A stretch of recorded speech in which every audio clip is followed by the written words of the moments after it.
Senator Murango.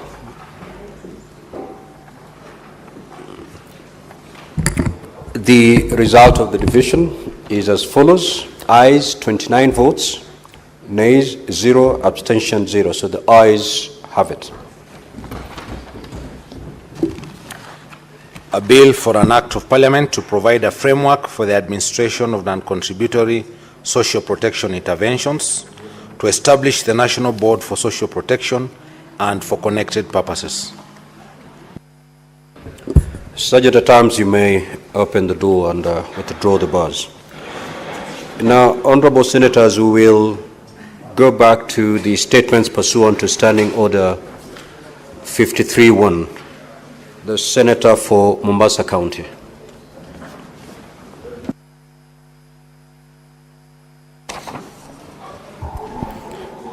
Thank you, Honorable Speaker. Mr. Speaker, I stand pursuant to Standing Order number 53-1 to seek a statement from the Standing Committee on Roads, Transportation and Housing on a matter of countrywide concern regarding the poor quality of services offered by Kenya Airways and its sister airline Jambo Jet, particularly on the Mombasa route. Mr. Speaker, Mombasa is a leading tourist city that relies heavily on both domestic and international tourism for its economic prosperity. Despite having strategic transport infrastructure, including an international airport, a world-class seaport, the standard gauge railway, and a robust road network, the Mombasa International Airport remains underutilized. This underutilization is partly due to the restrictive licensing regime and limited running rights extended to competing airlines. Consequently, Kenya Airways and Jambo Jet have maintained a de facto monopoly control over the route, which has resulted in exorbitant ticket pricing, frequent delays, and abrupt flight cancellations. The economy class fares to Mombasa routinely average 8,500 per one-way flight, and on weekends and on peak seasons can rise to as much as 25,000 shillings. These rates are not only unaffordable to many Kenyans, but also diminish Mombasa's attractiveness as a competitive tourist destination. In the statement, the committee should address the following: the justification for high ticket prices charged by Kenya Airways and Jambo Jet on the Mombasa route. Number two, whether these airlines comply with the provisions of the Competition Act regarding price setting, and whether their operations amount to cartel-like behavior. Number three, the measures in place the Ministry of Roads and Transport has taken to liberalize the Mombasa air route and facilitate the entry of other airlines to enhance competition and improve service delivery. Thank you, Mr. Speaker, sir. The Senator for Nairobi City County, the Honorable Angry Sifuna.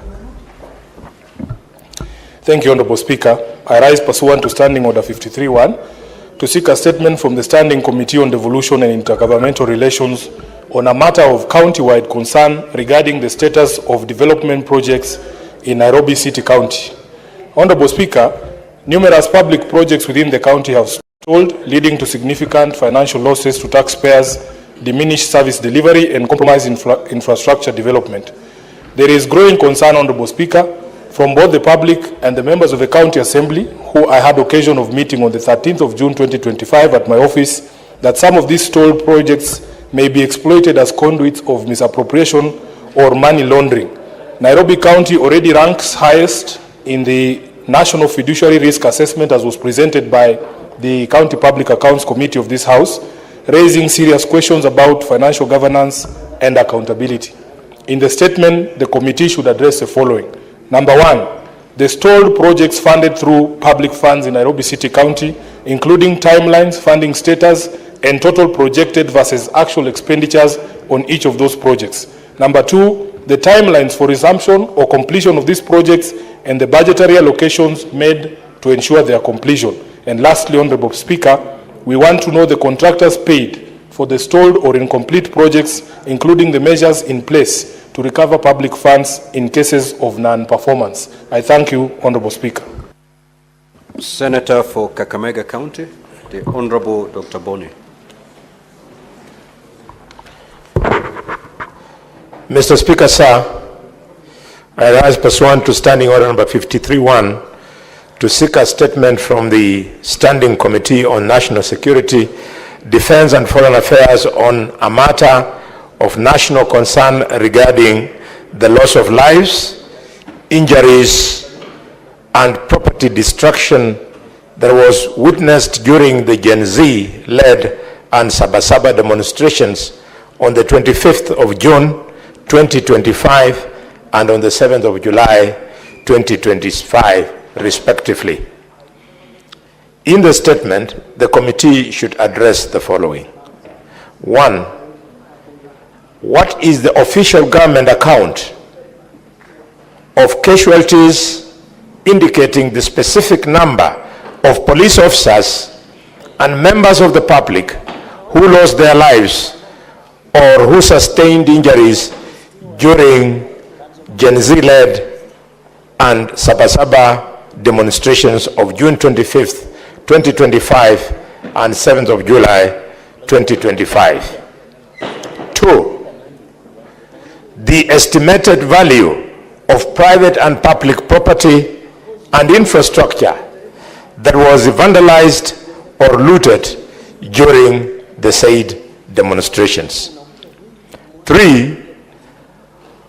The total number of persons that were arrested and charged in connection with the demonstrations for alleged unlawful assembly, alleged incitement, and alleged destruction of property or other specified charges, as well as legal standing for the charges. 4. The initiatives by the government to support families of those who lost their lives or sustained injuries during those demonstrations, and to compensate individuals whose businesses or properties were vandalized, looted, including details on any ongoing programs for property recovery. And finally, Mr. Speaker, the assessment of the government on whether the demonstrations were organically mobilized by citizens or influenced by other actors, as well as the government's strategy to address the underlying causes of recurring demonstrations and to restore peace while upholding constitutional rights. I thank you. Now, honorable senators, I will allow comments for 15 minutes. And therefore, if you get an opportunity to contribute, kindly keep it under 3 minutes. Senator Cherange. Thank you, Mr. Speaker, sir, for this opportunity. One, I want to commend a statement by Senator Angry Sifuna and say that there are many challenges, especially in stalled projects. I want to challenge Committee on Devolution, Mr. Speaker, to give us an audit of all stalled projects across the 47 counties, Mr. Speaker. As you are aware, Mr. Speaker, most of these challenges we are facing is that money has been spent and there are no projects. For example, in Nandi County, Mr. Speaker, when the Nandi County Assembly Ad hoc Committee sat, they found that 6 billion shillings had been spent, but none of the projects were feasible on the ground. And Mr. Speaker, the rampant one is the stalled projects among the health sector, like Kapsengere Health Center in Aldai Sub-County, one in Kobujai Hospital near Kobujai Center, Mr. Speaker. Another one where I was in Friday is Chepteruai, Nyayo Ward, which is yet to be completed, among starters, including the Kapsabet newborn unit, Mr. Speaker. So I believe there are so many stalled projects in our, Mr. Speaker, be able, Mr. Speaker, to give us an audit of all stalled projects. Finally, Mr. Speaker, is on the issue that has been raised by the minority whip, Senator Kalwale, Mr. Speaker. He has asserted on the issue of demonstrations. Mr. Speaker, I agree that this issue of demonstrations must be dealt with family.